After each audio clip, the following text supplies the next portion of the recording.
उधर दूसरी सलेबी जंग की तैयारी पूरे जोरों शोर के साथ हो रही थी और इधर सुल्तान नूरुद्दीन जंगी के दरबार में ऐसा तकलीफ-दह वाकया पेश आया कि जिसने पूरे शहर को हिला के रख दिया।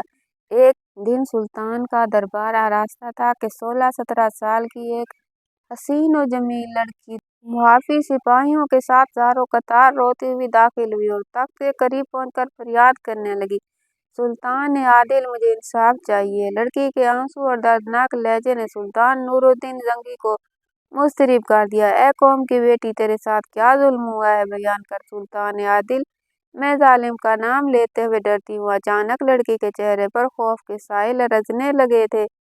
मेरा मुजरिम आपके दरबार का एक बाअसर शख्स है। मुझे अंदेशा है कि कहीं ये गुर्बत और रसाई आपके इंसाफ में खलल न डाल दे। लड़की की बेबाकाना गुफ्तगू सुनकर दरबार में बैठे हुए उमरा भी परेशान नजर आने लगे थे, क्योंकि आज तक किसी सवारी ने इस तरह सुल्तान को मुखातिब नहीं किया था। दरबारियों का ख्याल था कि सुल्तान बरहम हो जाएंगे, लेकिन सुल्तान नूरुद्दीन जंगी ने बेमिसाल ज़ब्त व तहम्मुल का मुजाहिरा करते हुए लड़की से कहा, मेरे सरदार अमीरुल मोमिनीन हजरत अबू बकर रज़ी अल्लाह अन्हु फरमाया करते थे, तुम्हारा कमजोर शख्स मेरे नज़दीक कवि है, जब जब तक मैं उसे उसका हक न दिला दूं, और तुम्हारा कवि आदमी मेरे नज़दीक कमजोर है, जब तक उसके जिम्मे जो हक है वो उससे न ले लूं। मैं भी अमीरुल मोमिनीन के उसी कौल मुबारक पर अमल पैरा होने की कोशिश करता हूँ। अगर अल्लाह ने मुझे तौफीक बख्शी तो मैं तुम्हारा हक दिलाकर रहूंगा, चाहे वो दावा मेरे किसी करीब तरीन अजीज के खिलाफ ही क्यों ना हो। जब लड़की को पूरी तरह इत्मीनान हो गया तो वह दरबारी उमरा की कतार की तरफ बढ़ी। थोड़ी देर के लिए हर अमीर को अपने दिल की धड़कनें रुकती हुई महसूस होने लगी। लड़की चंद कदम आगे बढ़कर सुल्तान के सिपह सलार नजमुद्दीन अय्यूब के सामने ठहर गई। पूरे दरबार पर सन्नाटा छा गया और नजमुद्दीन अय्यूब की हालत गैर होने लगी। उसे सकता हो गया था, सालार नजमुद्दीन अय्यूब के बेटे यूसुफ ने मेरे साथ ऐसी शर्मनाक ज्यादती की है कि जिसे बयान करने का मुझ पे हौसला नहीं। ये कहकर लड़की ने अपना मुंह छुपा लिया और सिसक सिसक कर रोने लगी। लड़की के इस इंकिशाफ ने अहले दरबार पर सख्त तारी कर दिया था और नजमुद्दीन अय्यूब को तो यूं महसूस हुआ जैसे अर्ज़ शाम शदीद जल्जले की लपेट में है।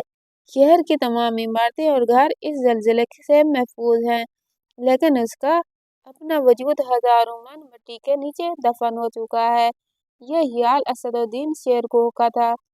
इसकी आंखों के सामने चंद लम्हों के लिए तारीकी छा गई थी। दोनों भाई वहशतज़दा आंखों में उस हसीन और जमील लड़की की तरफ देख रहे थे जो यूसुफ सलाहुद्दीन की बेराह रवि पर सुल्तान नूरुद्दीन जंगी से सरे दरबार इंसाफ मांगने आई थी। नजमुद्दीन अय्यूब ने पहले सुल्तान की तरफ और फिर उमराए दरबार की जानिब देखा। जांबाज सिपह सलार को यूं महसूस हुआ कि हर आंख में उसके लिए लानत और मलामत का गहरा रंग झलक रहा है। अभी नजमुद्दीन अय्यूब ज़हनी और कल्बी अजियत में मुब्तला था कि सुल्तान नूरुद्दीन जंगी की पुरजलाल आवाज दरबार में गूंजी, नजमुद्दीन, तुमने सुन ली इस गमज़दा लड़की की फरियाद। नजमुद्दीन अय्यूब अपने नशिस्त पर खड़ा हुआ, एक एक हर्फ सुन लिया। सुल्तान आदिल, शिद्दत गम से नजमुद्दीन की आवाज लरज रही थी। यूसुफ कहाँ है? सुल्तान नूरुद्दीन जंगी के लहजे से गैज़ो गज़ब झलक रहा था। वो कल रात से शदीद बुखार में मुब्तला है, इसलिए दरबार में हाजिर न हो सका। अगरचे नजमुद्दीन अय्यूब एक जानबाज सलार था और मैदान जंग में हमेशा सरबकफ रहता था, लेकिन बेटे के इस मुमकिन जुर्म ने औलाद के असाब रखने वाले इस सिपाही के जिस्म और ज़बान में अरताश पैदा कर दिया था। तुम खुद ही उस तक हमारा हुक्म पहुँचाओ कि कल वो भर सूरत दरबार में हाजिर हो। सुल्तान नूरुद्दीन जंगी के गैज़ और जलाल में मजीद इजाफा हो गया था। इस सिलसिले में कोई उज़्र काबिल कबूल नहीं होगा, चाहे इसकी जान पर ही क्यों न बनी हो। ये कहते हुए सुल्तान नूरुद्दीन जंगी उठ खड़े हुए और उसके साथ ही तमाम हाज़रीन दरबार भी खड़े हो गए। वो गमज़दा लड़की, जिसका नाम शारिया था, तेज कदमों से सुल्तान नूरुद्दीन जंगी के करीब पहुंची اور گریبزاری کرنے لگی۔ سلطان عادل میں بھرے دربار میں اپنی روداد غم بیان نہیں کر سکوں گی۔ لڑکی ہمیں بھی اس بات سے شرم آتی ہے کہ دختر قوم نامحرموں کے سامنے اپنی داستان علم بیان کرے۔ شاریہ سے خطاب کرتے ہوئے سلطان نور الدین زنگی کے لہجے سے اداسی جھلکنے لگی تھی۔ ہم تمہیں خلوت فراہم کریں گے کہ تم اپنے دل کی بات کہہ سکو اور عدالت کے تقاضے پورے ہو سکے۔ اس کے ساتھ ہی دربار برخاست ہو گیا۔ وہ رات نجم الدین ایوب کے گھرانے پر بہت بھاری تھی۔ زبیدہ کا روتے روتے برا حال ہو گیا تھا۔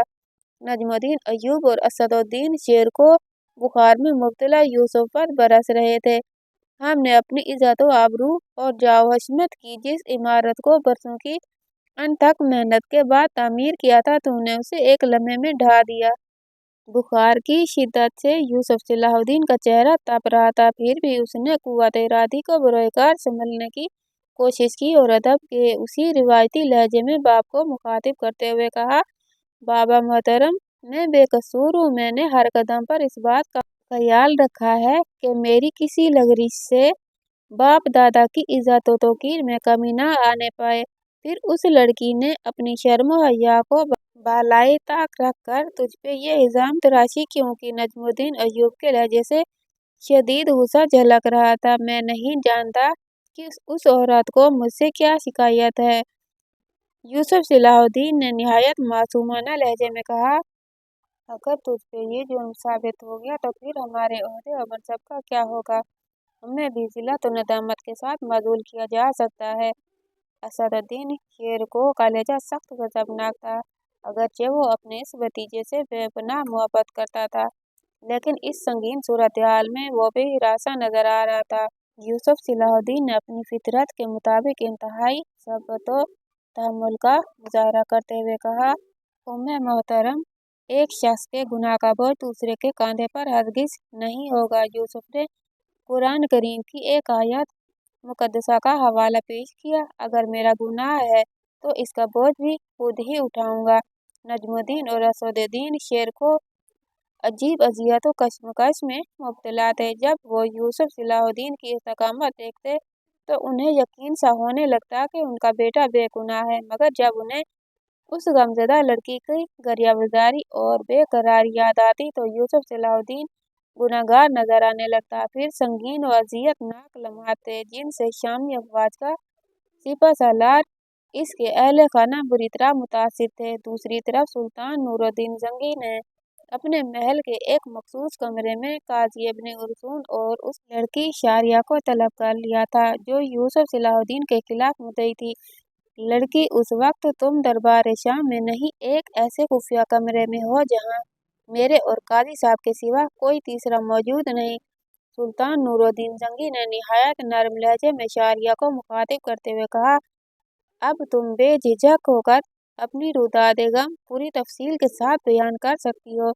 شاریہ نے انتہائی رقت آمیز لہجے میں کہنا شروع کیا: سلطان عادل، مجھے یوسف صلاح الدین کی شہ سواری بہت پسند تھی۔ میں نے اسے کئی بار آپ کے ساتھ چوگان کھیلتے دیکھا، پھر رفتہ رفتہ میری پسندیدگی بڑھتی چلی گئی۔ یہ کہتے کہتے شاریہ کے چہرے پر شرم و حیا کا ہلکا سا رنگ ابھر آیا اور اس نے سر جھکا لیا۔ آخر میں ایک دن سلطان کی محبت میں گرفتار ہو گئی اور اس کے سامنے اپنی محبت کا اظہار بھی کر دیا۔ یوسف نے بھی بھرپور انداز میں میری محبت کی پذیرائی کی۔ مجھے یقین تھا کہ وہ ایک لائق شہ سوار کی طرح قابل اعتبار نوجوان بھی ہوگا۔ یہ کہہ کر شاریہ نے سر اٹھایا اور سلطان نور الدین محمود زنگی کی طرف ہاتھ کے اشارے سے کہا: اور اس اعتبار کی وجہ آپ تھے سلطان عادل؟ ہم والی شام نے چونک کر کہا: وہ کس طرح؟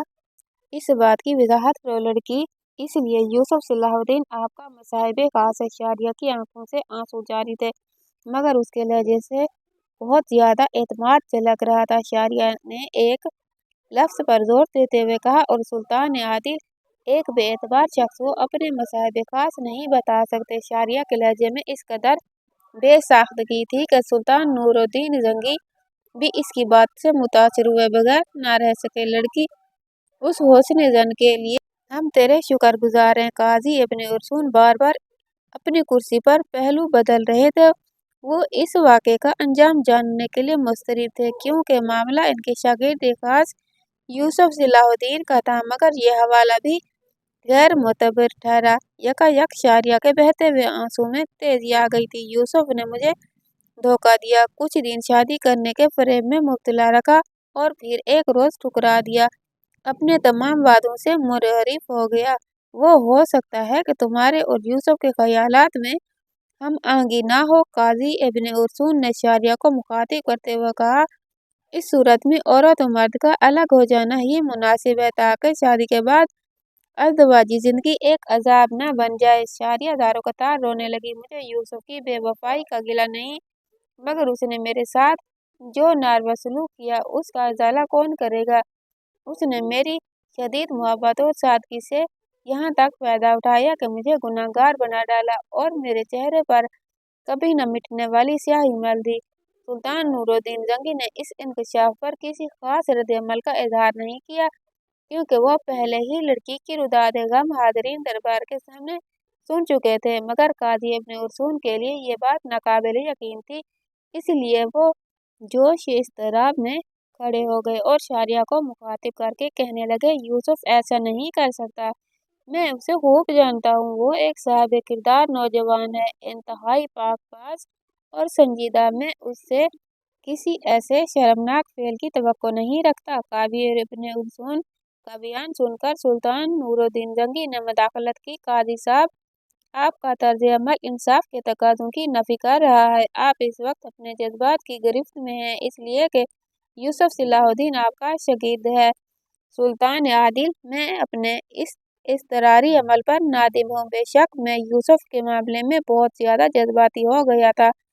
ये कहकर काजी इब्ने उर्सून दोबारा अपनी नशिस्त पर बैठ गए। फिर शारिया से मुखातिब होकर बोले, लड़की, क्या तुम्हारे वालिदैन इस अलमनाक वाक़े से बाखबर हैं? बदकिस्मती से मेरे माँ बाप इस दुनिया में मौजूद नहीं हैं। शारिया ने इंतहाई रिक्कत-आमेज़ लहजे में कहा, मेरा कोई वाली वारिस नहीं, बहुत दूर के एक अजीज के पास रहती हूँ। क्या तुम इस सिलसिले में कोई गवाह पेश कर सकती हो?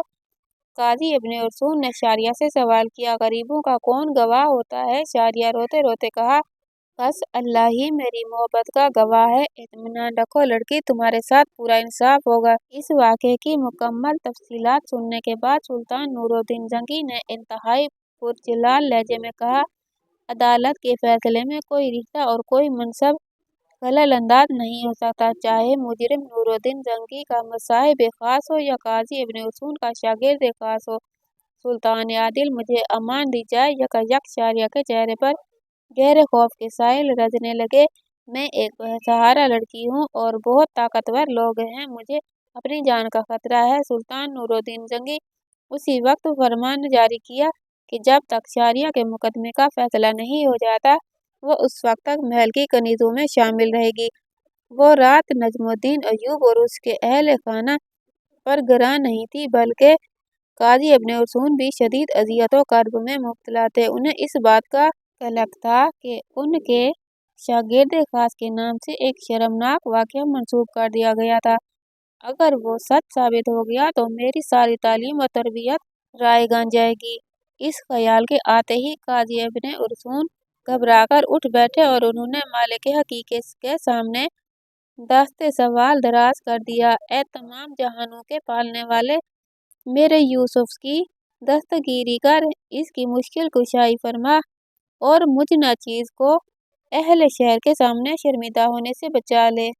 दूसरी तरफ यूसुफ सलाहुद्दीन की कैफियत नाकाबिले बयान थी। इल्ज़ाम तराशी का कर्ब, बुखार की शिद्दत, बाप और चचा के ताने और उनके ओहदों से मजूली के अंदेशे गर्ज एक नाजुक सी शाख खौफनाक आंधियों की जद में थी। अपनी इस बेकसी पर यूसुफ सलाहुद्दीन की आंखों में भी आंसू थे और उसकी आंखें भीग गईं। वो अपने मालिक हकीकी को पुकारता रहा, यहाँ तक कि फजर की अजान सुनाई देने लगी। सारे आलम में अल्लाह की किबरियाई बयान हो रही थी। यूसुफ सलाहुद्दीन उसी बुखार की हालत में उठा और वुज़ू करके नमाज के लिए खड़ा हो गया। सूरज तुलू हुआ। वो दिन अहले शाम के लिए बड़ा ही अजीब दिन था। एक तरफ एक बेसहारा लड़की थी और दूसरी तरफ सुल्तान नूरुद्दीन जंगी का मसाहिब खास लोग अदालत आलिया का फैसला सुनने के लिए मुस्तैद थे। सुल्तान का दरबार उमरा और दीगर सरकारी मुलाजिमीन से भरा हुआ था। नजमुद्दीन अय्यूब और असदुद्दीन शेरकुह अपनी नशिस्तों पर मौजूद थे, मगर उनके चेहरे आने वाली रुसवाई के खौफ से धुएं हो रहे थे। सुल्तान नूरुद्दीन जंगी अपने पूरे जाह जलाल के साथ जलवा अफरोज थे। तख्त के बाएं जानिब काजी इब्न उर्सून की नशिस्त थी और तख्त सुल्तानी के नीचे यूसुफ सलाहुद्दीन दस्तबस्ता खड़ा था। अगरचे बुखार की शिद्दत से उसका चेहरा तमतमा रहा था, लेकिन घबराहट और परेशानी के आसार दूर दूर तक न थे। हाजिरीन दरबार को हैरत थी कि ऐसी नासाजगार फिजा में भी यूसुफ गैर मामूली हद तक पुरसुकून नजर आ रहा था। बाद उमरा आपस में सरगोशियां कर रहे थे। यूसुफ मुजरिम है, मगर इसलिए मुतमिन है कि बाप और चचा दरबार सुल्तानी में रसाई रखते हैं और उसे सुल्तान के उताब और अदालत की सजा से बचा लेंगे। अभी ये कयास आराइयां जारी थी कि अदालत आलिया के एक कारकुन ने खड़े होकर आवाज बुलंद यूसुफ सलाहुद्दीन के खिलाफ फर्द जुर्म पढ़कर सुनाई।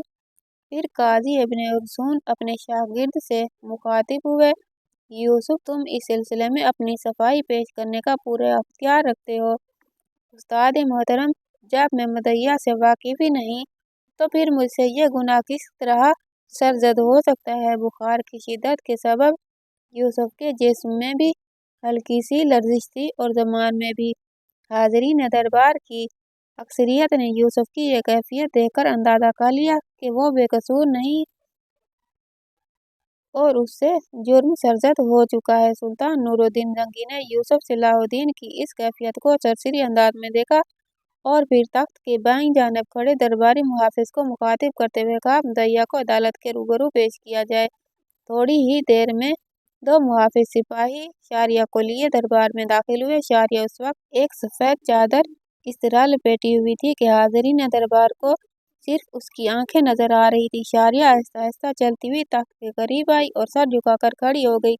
लड़की, तुम्हारे दावे और यूसुफ के बयान में जरा भर भी मुताबिकत नहीं। यकायक दरबार सुल्तान में काजी इब्न उर्सून की बावकार आवाज गूंजी, वो तुम्हें जानता तक नहीं, फिर इस संगीन जुर्म का मुर्तकिब किस तरह हो सकता है। काजी इब्न उर्सून की आवाज सुनकर शारिया ने चादर में लिपटा हुआ अपना चेहरा बेनकाब कर दिया। उसकी आंखों से आंसू बह रहे थे, मगर नजरें झुकी हुई थी। यूसुफ सलाहुद्दीन ने बड़ी बेनियाजी के साथ शारिया के दिलकश चेहरे पर एक नजर डाली और बड़े पुरएतमाद लहजे में सुल्तान नूरुद्दीन जंगी से मुखातिब हुआ, सुल्तान आदिल, मेरी आंखें धोखा नहीं खा सकती। यकीनन मैं इस नामहरम लड़की को पहली बार देखने का गुनाहगार हूँ, इससे ज्यादा कुछ नहीं, बाकी सब बुहतान है। अगरचे बुखार की शिद्दत के बाइस यूसुफ सलाहुद्दीन की आवाज में हल्का सा अरताज था, लेकिन चेहरे से मासूमियत जाहिर हो रही थी।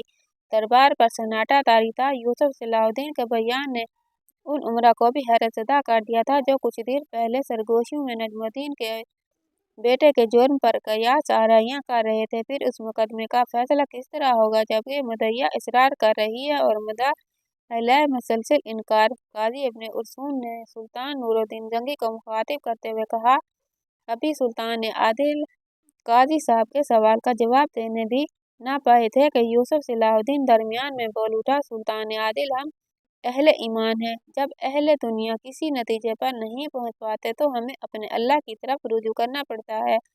अगर ये नामहरम खातून ज़ाते वाहिदा व ला शरीका लहू को दरमियान में ले आए और खालिक कायनात की कसम खा ले तो मैं इस गुनाह को भी तस्लीम कर लूँगा जो मुझसे सरजद नहीं हुआ। यूसुफ सलाहुद्दीन के लहजे में इस कदर सोच था कि हाज़रीन दरबार की अक्सरियत ने भी इस खलिश को अपने दिलों में महसूस किया। शारिया ने बदहवास होकर यूसुफ सलाहुद्दीन की तरफ देखा, मोहतरम खातून, तुम्हें अपने अल्लाह से डर नहीं लगता। यूसुफ सलाहुद्दीन के लहजे में बड़ा दर्द था। यूसुफ के ताज़े गुफ्तगू ने शारिया के जिस्म पर लर्जा तारी कर दिया और फिर वो गरियाबाज़ी के अंदाज में चीख चीख कर कहने लगी, सुल्तान आदिल, यूसुफ बेकसूर है और गुनहगार मैं हूँ कि इस पाकबाज नौजवान पर तोहमत लगाई। शारिया के एतराफ़ ने चंद लम्हों में मुकदमे की नौयत ही बदल डाली थी।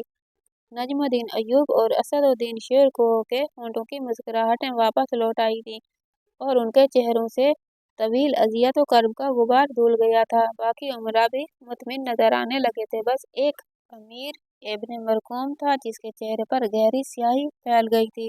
نادان لڑکی، تجھے بہتان طرازی کی سزا معلوم ہوگی۔ سلطان نور الدین جنگی کی پرجلال آواز سے پورا دربار گونج اٹھا تھا۔ جانتی ہوں سلطان عادل، مگر میں یوسف پر تہمت لگانے کے لیے مجبور تھی۔ شاریہ کے لہجے میں دنیا بھر کی غمزدہ عورتوں کا درد سمٹ آیا تھا، اور مجبوری ہی ہم کنیزوں کا مقدر ہوتی ہے۔ کس نے تجھے مجبور کیا، تیرے نفس نے یا کسی اور نے؟ یکایک سلطان محمود نور الدین جنگی کے لہجے سے شدید غیظ و غضب کا اظہار ہونے لگا تھا۔ شاریہ نے اپنے آپ کو سنبھالا اور درباری امراء کی اگلی صف کی طرف دیکھا اور امیر ابن مرقوم کی طرف اشارہ کرتے ہوئے کہا، میں اس عالی مرتبت امیر کی کنیز ہوں۔ مجھ سے کہا گیا تھا کہ اگر میں یوسف کا دامن داغدار نہیں کروں گی تو قتل کر دی جاؤں گی۔ ایک بار پھر دربار شام میں زلزلہ سا آ گیا۔ تمام امراء ابن مرقوم کو ملامت زدہ نظروں سے دیکھ رہے تھے۔ سلطان عادل، یہ لڑکی پیدائشی جھوٹی ہے۔ جوش وحشت میں امیر ابن مرقوم اپنی نشست پر کھڑا ہو گیا تھا اور درباری آداب کے خلاف چیخ چیخ کر بول رہا تھا، اور اس کے جھوٹا ہونے کی دلیل یہ ہے کہ میں بھی اسے نہیں پہچانتا۔ سلطان نور الدین جنگی نے امیر ابن مرقوم سے کوئی حجت کیے بغیر دربار کے محافظ سپاہیوں کو اشارہ کیا، ابن مرقوم کو گرفتار کر کے زندان میں ڈال دو۔ کون سچا ہے اور کون جھوٹا، اس کا فیصلہ ہم کل کریں گے۔ حکم سلطانی سنتے ہی دربار کے محافظ سپاہی آگے بڑھے اور ابن مرقوم کو کھینچتے ہوئے باہر لے گئے۔ حقیقی مجرم بے نقاب ہو چکے تھے۔ یوسف، ہمارے قریب آؤ۔ ابن مرقوم کے جاتے ہی سلطان نور الدین جنگی یوسف صلاح الدین سے مخاطب ہوئے۔ بخار کی شدت اور بڑھ گئی تھی۔ یوسف لڑکھڑاتے ہوئے قدموں سے آگے بڑھا اور اس نے سلطان عادل کے ہاتھ کو بوسہ دیا۔ میں شرمندہ ہوں کہ میری وجہ سے آپ کو شدید اذیت پہنچی۔ یہ کہتے کہتے یوسف صلاح الدین رو پڑا۔ سلطان نور الدین جنگی نے کھڑے ہو کر یوسف کو گلے لگایا اور بآواز بلند کہا، ہمیں خوشی ہے کہ تم نے ہمارے اعتبار کو برقرار رکھا۔ ابھی سلطان کی بات مکمل بھی نہیں ہوئی تھی کہ یوسف لڑکھڑا کر تخت پر گر پڑا۔ اس وقت سلطان نور الدین جنگی کو احساس ہوا کہ یوسف کا جسم بخار سے جل رہا تھا۔ سلطان نور الدین جنگی کے ماہر جاسوسوں نے چند گھنٹوں میں امیر ابن مرقوم اور شاریہ کے متعلق ساری معلومات حاصل کر لی تھی۔ شاریہ ایک ترک نژاد لڑکی تھی جس کے ماں باپ مر چکے تھے اور وہ ایک جنگ میں امیر ابن مرقوم کے ہاتھ لگ گئی تھی۔ دونوں کا تعلق ثابت ہو چکا تھا۔ پھر سلطان نور الدین جنگی نے شاریہ کو اپنے مخصوص کمرے میں طلب کر کے مزید پوچھ گچھ کی۔ شاریہ نے رو رو کر بتایا کہ امیر ابن مرقوم اس پر بے پناہ تشدد کرتا تھا، یہاں تک کہ اپنی جان بچانے کی خاطر وہ یوسف صلاح الدین پر تہمت طرازی پر مجبور ہو گئی۔ پھر سلطانی حرم سرا کی کنیز خاص نے اس بات کی تصدیق کر دی کہ شاریہ کی پشت پر کوڑوں کے بے شمار نشانات ہیں۔ سلطان نور الدین جنگی نے قاضی ابن عثمان سے مشورہ کیا کہ بہتان طرازی کے جرم میں شاریہ کو کیا سزا ہونی چاہیے۔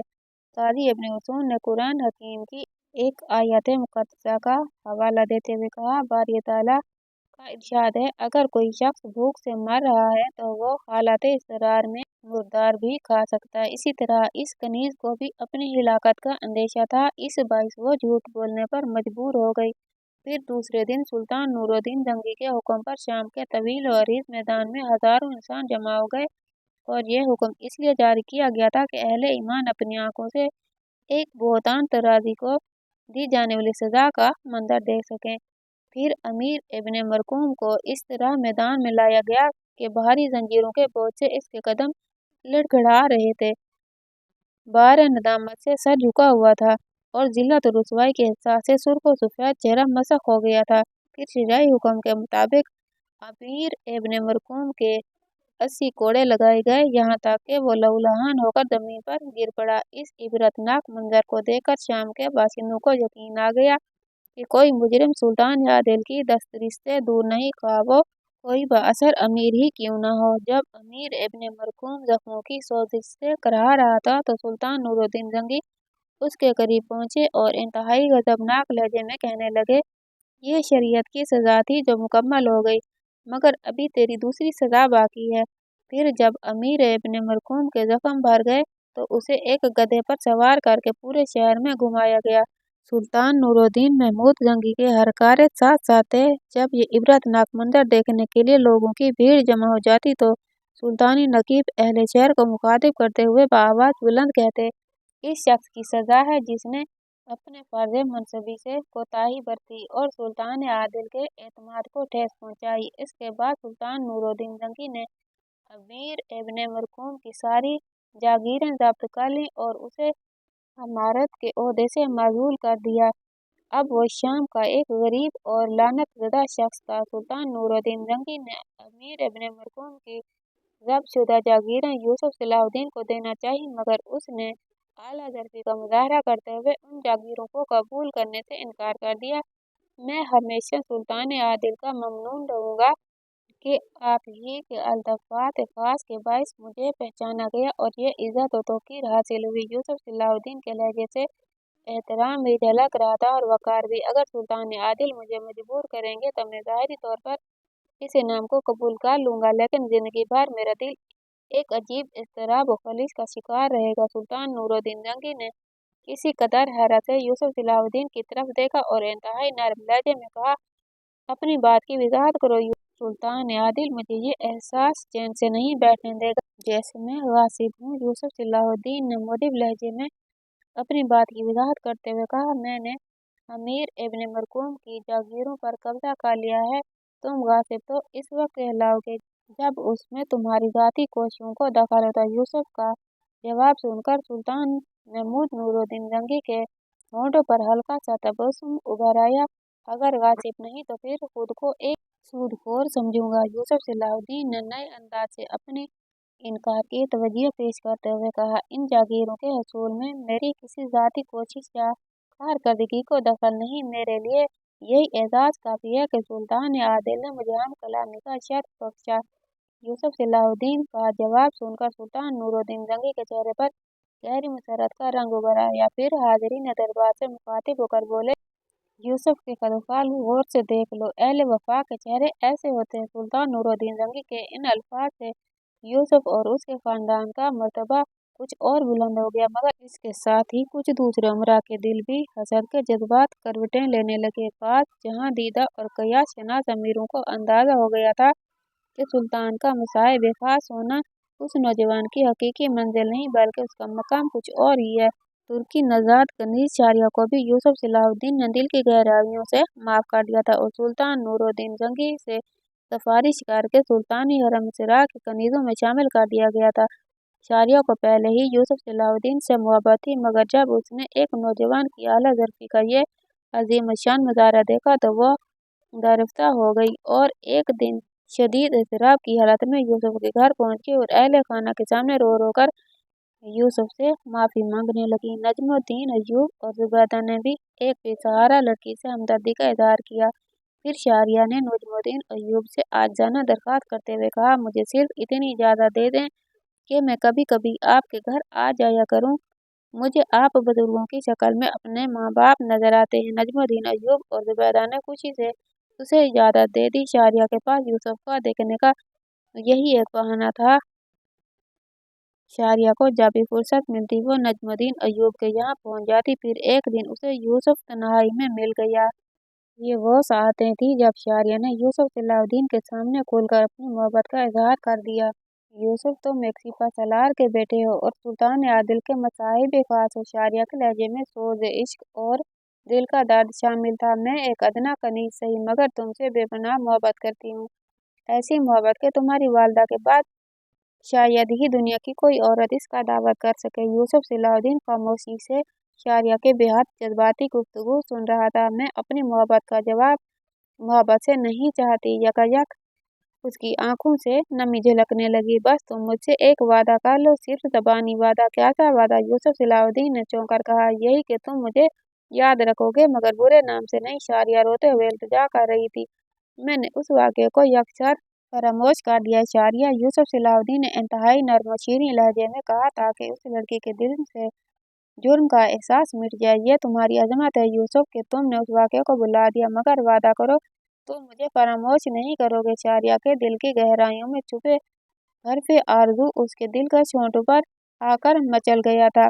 जब तुम बहुत बड़े इंसान बन जाओगे और लोग तुम्हारी गुर्बत को तरसेंगे तो तुम मुझे अपने दीदार से महरूम ना कर देना। अपने मुहाफिज सिपाहियों के नाम फरमान जारी कर देना कि जब शहरिया नाम की कोई मजनून औरत तुमसे मिलने आए तो उसे ना रोका जाए। शहरिया के जज्बात की रफ्तगी देखकर यूसुफ सलाहुद्दीन कुछ देर के लिए अपनी जगह साकित होकर रह गया। फिर जब हैरत और सकूत की कैफियत ज़ायल हुई तो वो मुस्कुराते हुए शारिया से मुखातिब हुआ, तुम्हें कैसे मालूम कि मैं बड़ा इंसान बनूंगा? शारिया ने इंतहाई पुरसोज लहजे में कहा, मेरा दिल गवाही देता है कि एक दिन तुम बड़े मर्तबे पर पहुंचोगे। यूसुफ सलाहुद्दीन ने शारिया की गुफ्तगू को एक शदीद जज्बाती अमल से ताबीर किया और मुस्कुराते हुए कहा, अगर मेरी जिंदगी में वो दिन आया तो तुम किसी रुकावट के बगैर मुझ तक पहुंच सकोगी। शारिया के दिलकश चेहरे पर ऐसी इत्मीनान की लहर दौड़ गई जैसे उसे जमाने भर की दौलत हासिल हो गई। तो आज का आपको सुल्तान सलाहुद्दीन अयूबी का यह वाकया कैसा लगा, इसका इज़हार कमेंट बॉक्स में ज़रूर कीजिएगा और वीडियो को लाइक और चैनल को सब्सक्राइब कर दीजिएगा। अगली वीडियो तक के लिए अल्लाह हाफिज़।